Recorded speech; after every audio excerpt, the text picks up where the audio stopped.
আগামী ঈদকে কেন্দ্র করে আমরা counter terrorism and transnational crime এবং আমাদের এখানকার যে বিভাগীয় তেজগাঁও বিভাগের যে পুলিশ আছে তাদের সাথে আমরা যৌথ উদ্যোগে আজকে আমরা জেনেভা ক্যাম্পের মূল ক্যাম্প এবং ওর তো পার্শ্ববর্তী হচ্ছে যে কৃষি মার্কেট ক্যাম্প আছে, এখানে কিছু কতিপয় চিহ্নিত মাদক ব্যবসায়ীর বাসায় আমরা অভিযান চালিয়েছি। আমাদের সাথে পিওএমএ থেকে ফোর্স ছিল, আমাদের প্রশিক্ষিত ডগ স্কোয়াড ছিল, আমাদের কাউন্টার টেররিজমের প্রশিক্ষিত অফিসাররা ছিলেন এবং আমাদের অত্র বিভাগের এডিসি থেকে শুরু করে অন্যান্য সকল অফিসাররা ছিলেন। আমরা এর মাধ্যমে যেটা করার চেষ্টা করছি সেটা হচ্ছে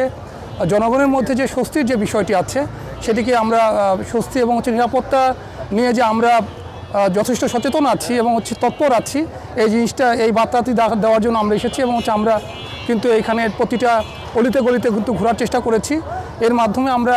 নগরবাসীকে যে জিনিসটি দিতে চাই, যে বার্তাটি দিতে চাচ্ছি সেটা হচ্ছে যে ঢাকা মেট্রোপলিটন পুলিশ তাদের নিরাপত্তার জন্য তাদের যে ঈদ আছে সেই ঈদের সময় যেন ছিনতাই কিংবা যে মাদক ব্যবসা যেটা আছে সেটা যেন নির্দিষ্ট একটা উল্লেখযোগ্য পরিমাণে কমে যায় এবং তারা যেন স্বস্তিতে তাদের এবং নির্বিঘ্নে যেন ঈদটা উদযাপন করতে পারে, তার জন্য আমরা counter terrorism and transnational crime এবং আমাদের ডিএমপির প্রত্যেকটি ফোর্স কিন্তু কাজ করছি। আপাতত এটুকুই, আপনাদের সকলকে ধন্যবাদ।